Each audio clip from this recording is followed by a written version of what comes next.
So with you buying an apartment and being multifamily, one thing that we got to ask is the capital raise. How was the capital raise with your multifamily deals? Yep. So that's a great question. So on that first one, I ended up raising 95,000 of the 210,000 that I need to put down, and I raised it as second position debt. So I didn't raise it as a kind of a syndication, or JV where the partner they got equity in the deal. I ended up paying them a 7% annual return on a 2-year note and $20,000 share of the equity that I gave them. Where it's today after the end of the 2 years they would have a 34% IRR on the deal on their money. And so it worked out really well. Brought on 5 investors to bring that 95K together. And so I had a buddy of mine in one of my mastermind groups that raised the capital. He raised 75,000 of that 95,000, and so I gave him 18% ownership, and then I had a college buddy that put in 20K, and I gave him 5% ownership, and then I kept 77% ownership of the deal. And so that was how we worked that one. The one we just closed on this week, we ended up raising as a JV. We didn't do it as a syndication. I think we had to come to the table with a little bit over 600K, and we ended up raising about 280,000 up front. I think we're probably going to end up raising a little bit more and bring on a couple more partners for that deal. And that was a 40-unit deal in Montgomery. And so I think the goal with that one is we actually have 56 units next door to it under contract that we're going to close on here in the next 30 days. And so we're going to bring that together as one 96 unit package deal, and we're going to execute the value add over the next couple of years and then refinance it. Are you still raising capital for that deal? I am. I am. I have a couple of people coming in. I'm raising right now. I think we're raising like 150,000. Hmm. Okay. Okay. Cool. Cool. Cool, man. Cool. Cool. Cool. Um, all right. So a couple more questions. I'm gonna open up for the for attendees to ask you. Um, where do you want to see yourself in 5 years? Great question. 5 years, Lord willing, be retired from the Air Force, be a soccer coach, and spending a lot of time at home with the wife playing golf is the goal. But then also continue to just grow the my coaching business and pour it into clients, helping them level up, and then running a $50 million private equity fund. Okay. Okay. Cool. Cool. Cool. What would you tell somebody who just starting off about real estate? They just brand new, but they're excited about getting into real estate.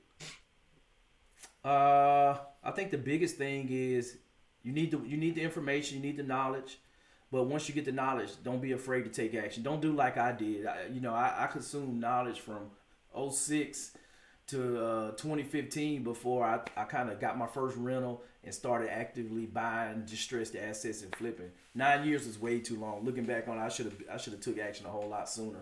But I wasn't in the right ecosystem. I was so narrowly focused on my military career and excelling. I was doing a great job at that as being a great officer, but I wasn't looking at the long term picture with building generational wealth for my family. And so once I kind of made that pivot and and had that transformation of my life and really went from being just W-2 focused to now being woke and having that right mindset, I made that transformation in my life, and it allowed me to transform my finances, and everything else, and being able to build wealth. But I had to have that mindset shift first. Okay. Two more questions. With you saying all this, how does you time manage? You're a military officer. More importantly, your husband, your father, real estate investor. So how did you time manage during these years? I think the number one way to do it is you got to understand what's most important, because everything's not going to get done, and that is perfectly fine that everything's not going to get done. But I think understanding in the moment what has to get done, what's the closest alligator to the boat, because that's the one you got to take out first. And so I think kind of keeping that mindset and understanding that no is your favorite word, because understanding your goal, your visions that you have for your life, that allows you to say no to everything that doesn't align with your purpose and align with where you're trying to go. For me, is family and faith and real estate. And if it's something that's gonna take me away from my family, it's got to be darn good, and it's got to be really worthwhile to drag me away for 3-4 days or whatever the commitment is, in order to do that. And so I think if you're constantly assessing every decision that you make, and not to the point where you're being overly anal about it, but if you're really thinking about, hey, is this aligning with this? It's like, hey, let's go to Vegas and party for a weekend. It's like, I got some stuff I need to be doing in my business, so no, I can't go do that. But it's like, hey, it's a business conference. It's like, okay, well, I need to take some days off and leave. I'm gonna have to go leave the family behind, but I need to go because this is gonna add value to what we're trying to build long term. And so I think if you keep that perspective, you'll be good. Right, right, right. Okay. Um, Last question. How do you feel? I saw a quote. I'm going to ask everybody else. This I saw a quote from Greg Cardone talking about there's trillions of dollars being in America because people are buying single family homes. How do you feel about people? I guess a lot of times we buy America, buy a home, Mm-hmm. but it's not an asset producing asset. How do you feel about buying a home compared to maybe a multi-family or something like that for a person? It depends on the individual. I think that's a great question, and you gotta look at who's the information coming from.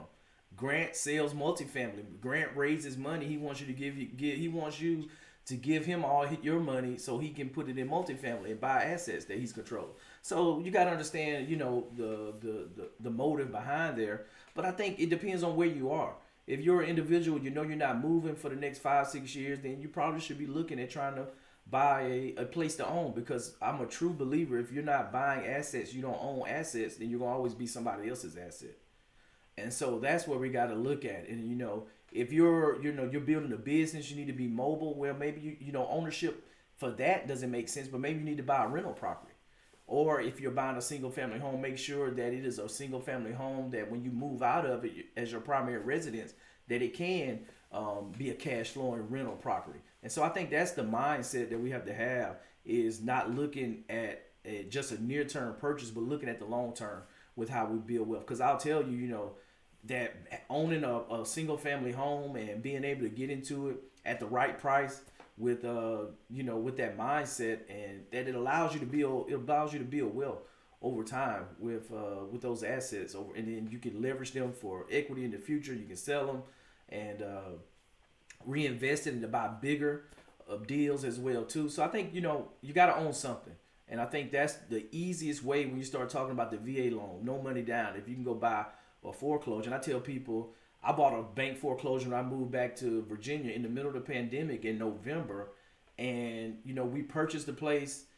We put $35,000 worth of renovation in here, and we seen a 400 and I think it was $475,000 increase in equity in less than 2 years of the property. But I was able to understand, hey, this is a bank foreclosure, one of the best neighborhoods ever, and buy the property using my VA loan, put 35,000 into it, and then in less than 2 years later, it appraised for almost 475,000 over the purchase price. So that's the power of being able to look and understand when you're buying an asset, looking long term, which I didn't know it was going to have that much appreciation. But I knew for a fact that it was easily 150, 200,000 below everybody else in the neighborhood at the time that I bought it. And so I think that's the thing, that you got to be strategic when you're looking at buying real estate. Love it, love it. So I'm open up for questions for the attendees, man. This has been awesome.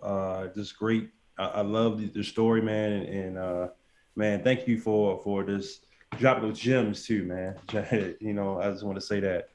Um, so I do have a question from Brendan. Uh, Okay. he has, if you were to start again, what was your first thing you would do? If I was starting again, go buy a fourplex in my VA loan. And if I didn't have that option of being a veteran, I would look to go buy a fourplex with an FHA loan. I only have to live in it, both of those. In that case, you only have to live in it 1 year. And after doing that, I would look to go do it again, and start looking into multifamily a whole lot sooner. And then he asked as well, what pushed you to learning real estate during 2006? For me, after looking at the cost, from it was really just okay. I could save $300 a month from what I was paying for my apartment. But then really looking at it, it's like okay, when I move, that I have somebody paying down my rent, my mortgage payment for me each month. They're putting cash in my pocket. It helps me on my taxes, and you think about the Fed says that they're trying to keep inflation at 2%. If they're successful at getting it down to 2% over a decade, that means that you're gonna lose 20% of your buying power for your money. So you have to be thinking long term and buy an asset. What does that mean? Real estate is a great hedge against inflation because, as we see already right now, it pushes prices up, appreciation. And so I think that's the biggest thing, that if you're understanding how the economy works, how debt works, that you want to look at, going through. And so when I was looking at the appreciation side, the tax benefits, the cash flow, that it just in the debt pay down for my tenants, it was like, okay, real estate is it. It's a great vehicle, and it's one of the few vehicles. You got oil and gas as well too with investing in it that's really tax advantage. But from that perspective, it was really good.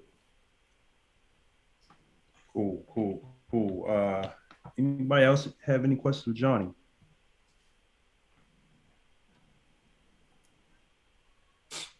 Mr. International, you got anything? Nothing. Listen, he answered all the questions for me. Amber, you have anything for Johnny you want to ask? I actually had just came in, so I'm a little late. So I'm kind of catching up on what y'all talking about. I got a question.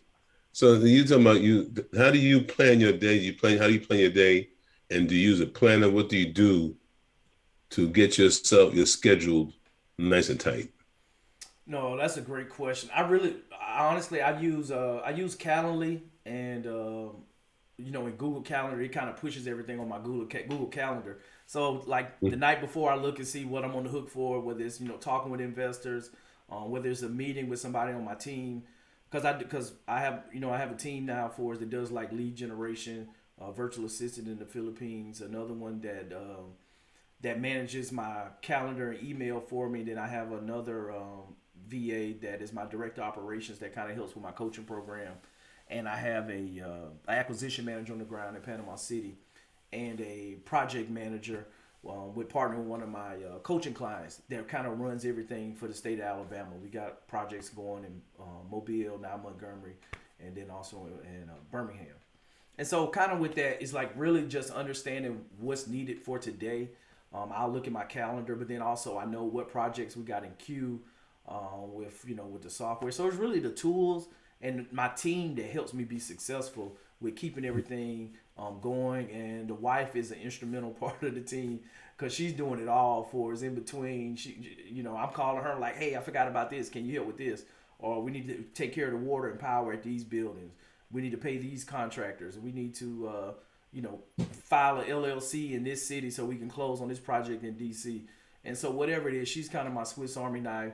She's doing everything and working with the team behind the scenes while I'm still at work. And I can't have my cell phone on me at work, so I'm literally out of a commission from that regard and kind of checked out. But she knows how to contact me and keep me plugged in. But yeah, so it's a team effort. Okay. So now, question number 2. I'm sorry, Pamela. We remembered you, right? How do you source this deal? You said it's a 40 unit. Yep. And the one behind it is a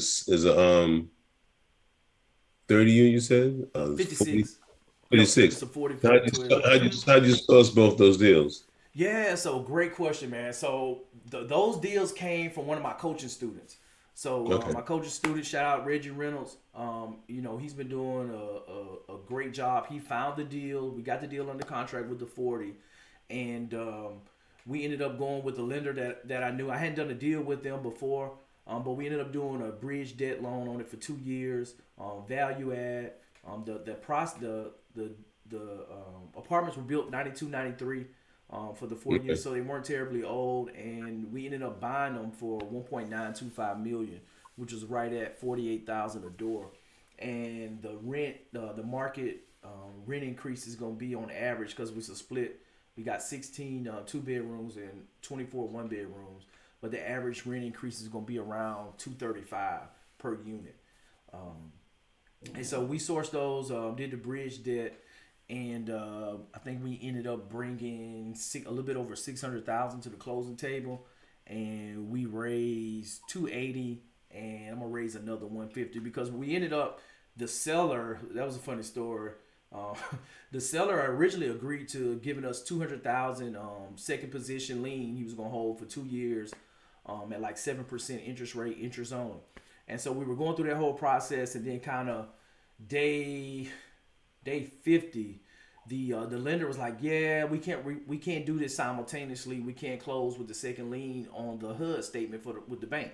And it was like, okay, cool. Well, we'll record that like 2 days later and go through that process.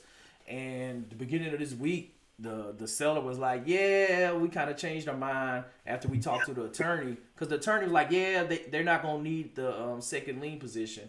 And so that was the conversation with the attorney and the seller. And so they had went back to their 10 partners and said, yep, we're getting all the money. We're not going to do the 200K holdback. And so when we got to the closing table, like, hey, this is happening like the next day. I'm like, what's the process? How are we working it? And so they were like, yep, no, we're not going to do it. And so, like, okay, cool. So now we got to magically come up with 200,000 in 48 hours to make it happen. But luckily we were able to do that, and kind of I was able to rush and pull resources together and make that happen. And so we're going to raise that on the back end and just give a share of the equity to kind of put that back in play. But one of the reasons why he was like, yeah, I don't feel like we really want to do it, was he knew, because they shared property management, that we had the other 56 units under contract. And so he was like, well, and he was honest, and we still got, we were still amenable and kind of talking through it. But he felt like, if you're buying these other 56 units, then why do you need my $200,000 at closing if you're able to go out here and buy other deals? And so that was his mindset. But they didn't know that, we were buying a 12 unit, and the guy was like, hey, we're buying that for 66,000, and we weren't going to take the 44 unit because it was in a low income tax credit program with the state of Alabama, and we can't raise rents for almost 4.5, 5 years. And so he was like, yeah, we don't want to bother with the 44 unit. But he turned around and said, well, if you buy the 12 unit for 55,000 a door, I'll do 100% financing on the 44 unit. And we were like, okay, well, we'll figure it out if you're going to let us get in the deal. And the 44 unit was all brick, 2-story, and was built in 97. So it was, it was a really good deal, and we couldn't pass up. So that kind of how it all kind of shook out with those. And so I'm gonna sign on the loan for the hard money for the 12 unit, and then we're gonna get the 44 unit at closing, 100% finance, and we're gonna just package them together. We got a really good property management company that has about 5,000 units under management across Alabama, Georgia, and Florida, and so they're gonna step in, and they already have a footprint in Montgomery, so it really worked out. And so this will be kind of taking a C-class asset in a B-class neighborhood. We got Publix and Starbucks about 1.5 miles away, and Gunner Air Force Base is about 2 miles away. So I'm super excited, and and it's been great just to see the transformation with my coaching client, with my student Reggie, my partner now, from just doing a fix and flip from January to April to talking about multifamily, sharing that with him, and then getting out doing deals, and in 3 months in, getting this under contract. So it's been a wild ride the last few months. Nice. Well, congratulations, man. Congratulations, Johnny. Thank you. Congratulations. All right. Thank you for the answers.